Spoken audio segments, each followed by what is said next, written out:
On ne peut pas m'expliquer qu'il y a des sociétés, des multinationales dont peut-être on va revenir un jour, et qui restent 15 ans sans payer les droits d'auteur. Regardez par exemple comment il respecte Sambende. La façon dont il parle à Sambende, c'est pas comme ça qu'il parle à vous appeler, ils sont nombreux là, que j'entends souvent les VN dans les directs, dans les forums de groupe là, dans certains forums de groupe artistiques là. Ils peuvent pas parler à Sambende comme ils parlent à ces gens. Ils peuvent pas. Ils peuvent pas parce qu'ils savent que Sambende est calé. Sambende est musclé. C'est un musclé du droit d'auteur dans le monde entier. Vous savez, au Cameroun, beaucoup de gens le regardent, beaucoup de gens le voient, un tout petit bonhomme comme ça. Il est simple, mais beaucoup de gens ne savent pas que quand on parle du droit d'auteur en Afrique et dans le monde entier, il est comme Etophis. Regardez comment Etophis a représenté l'Afrique. Bon, imaginez la représentation que Etophis fait pour l'Afrique. Il est Etophis là, écoutez, x10, x10 dans le droit d'auteur. x10, je parle de M. Sambende.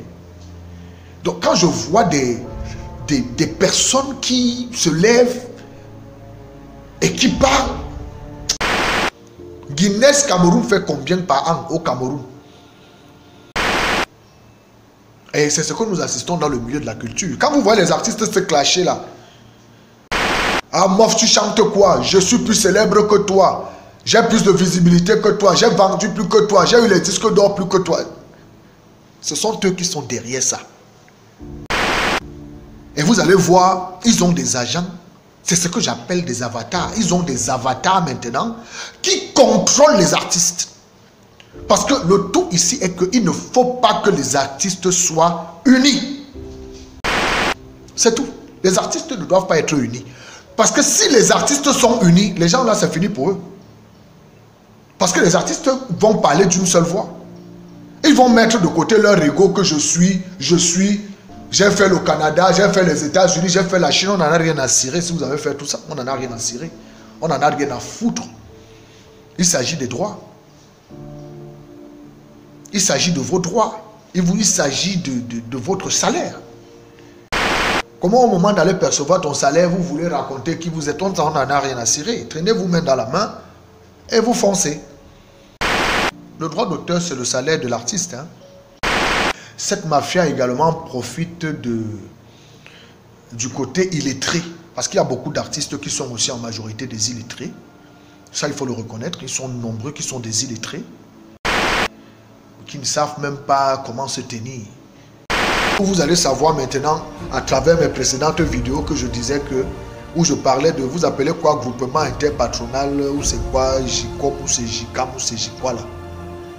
Vous allez comprendre au fur et à mesure que dans notre pays, vous avez des gens qui ne déclarent pas leurs impôts, qui ne déclarent pas normalement leur chiffre d'affaires, mais qui veulent avoir des tête-à-tête avec Paul Biya. Quand vous voyez Paul Biya ne veut pas rencontrer tous ces gens, vous croyez que c'est pourquoi?